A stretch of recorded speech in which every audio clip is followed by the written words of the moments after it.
Mas'alatu syin ari ieu eta masalah syin. Masalah Asy-Syaikh Muhammad bin Abi Bakar Al-Asy'ari. Layu kalapu teu meunang diperdih, teu meunang ditungtut, teu meunang dipaksa sahaman jalma alaihi anu eta tetep atas ieu si eman, berat atas ieu si eman duyunun ari pirang-pirang hutang. Tong dipaksa bae a'ayanihi kana ngajual harta bandana ieu si jalma jang mayar hutang biduni samani misliha di bawah harga normalna, harga standarna ieu a'yan ieu barang.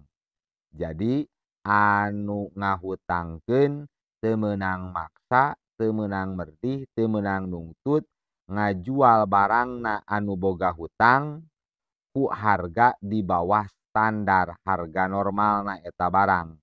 Marhunatan kanat amla barangna eta rek barang anu digadekeun atawa lain barang anu digadekeun.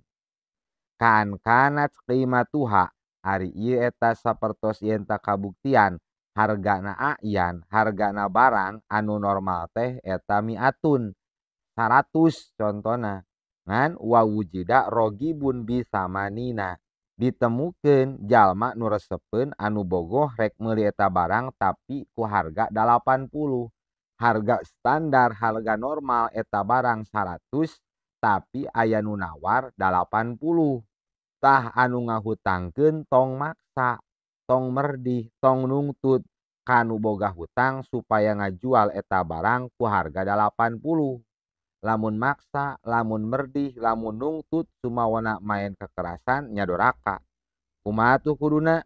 Bal yukallafu balik tadi perdih. Saha ada inu jalma anu ngahutangkeun asobro kana sobar. Lamun hutangna hayang kabayar, lamun hutangna hayang dibayar, atuh kantun sobar bae teu kudu maksa anu boga hutang supaya ngajual barangna di bawah harga normal. Tapi eta nu ngahutangkeun wayahna kudu sobar bae nepikeun ka eta barang kajual ku harga normal.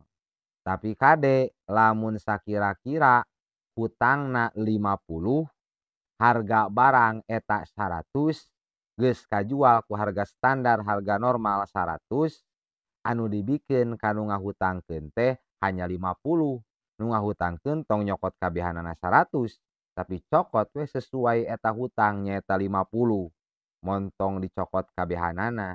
Lamun dicokot kabehanana nya doraka dosa teh eta mah merebut secara paksa. Mugi aya mangfaatna wallahu a'lam bishawab.